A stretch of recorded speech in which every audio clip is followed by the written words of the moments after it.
We all know of Jezebel, but have you heard of Athaliah? When people hear the name Jezebel, they often think of a cunning, manipulative, and notorious woman from the Bible. Jezebel's name has become synonymous with idolatry, deceit, and rebellion against God. But there's another figure in the Bible who followed closely in her footsteps, her daughter, Athaliah. While Jezebel caused turmoil in Israel, Athaliah did the same in Judah. Her story is found in 2 Kings 11, and it's one of intrigue, betrayal, and ultimately, God's faithfulness. Athaliah was the daughter of Jezebel and King Ahab, rulers of the northern kingdom of Israel. She married Jehoram, king of Judah, which formed a political alliance between Israel and Judah.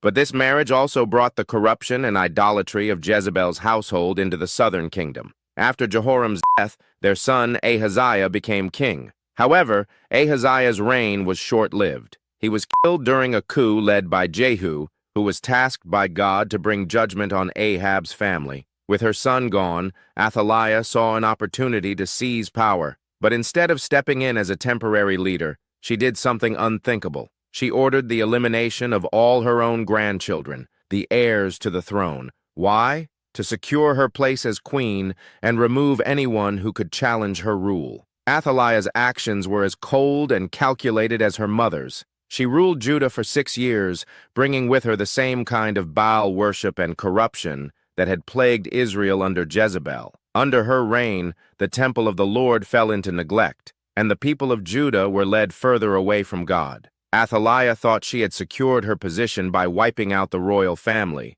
but she underestimated God's ability to preserve his promises. God had made a covenant with King David, promising that his lineage would endure forever. No human scheme, no matter how evil, could thwart God's plan. Unbeknownst to Athaliah, one of her grandsons had survived her actions. Joash, just a baby at the time, was rescued by his aunt Jehosheba, who was married to Jehoiada, the high priest. Jehosheba and Jehoiada hid Joash in the temple of the Lord for 6 years.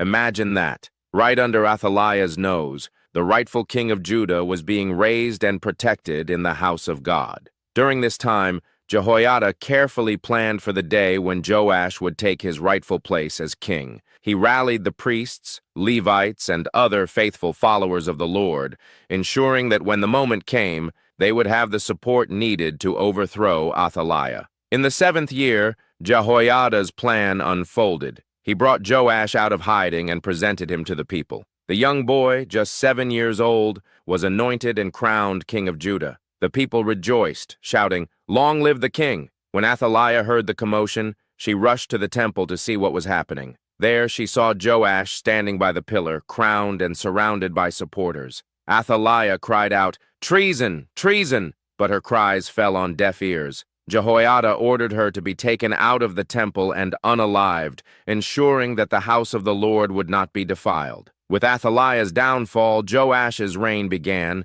and the temple of Baal was destroyed, restoring true worship to Judah. Athaliah's story is a stark reminder of the depths of human wickedness, but more importantly, it's a testament to God's faithfulness. Despite Athaliah's attempt to destroy the Davidic line, God's promise to David remained unbroken. Joash's survival and eventual reign highlight that no scheme of man can derail God's plans. So while Jezebel may be the more famous name, Athaliah's story is just as significant. It shows us that wrongdoing may flourish for a time, but God's justice will always prevail. And in the darkest moments, God's light shines through, reminding us that He is always in control. Thank you for watching. Share your thoughts with us in the comments, and don't forget to like and share. God bless you. Amen.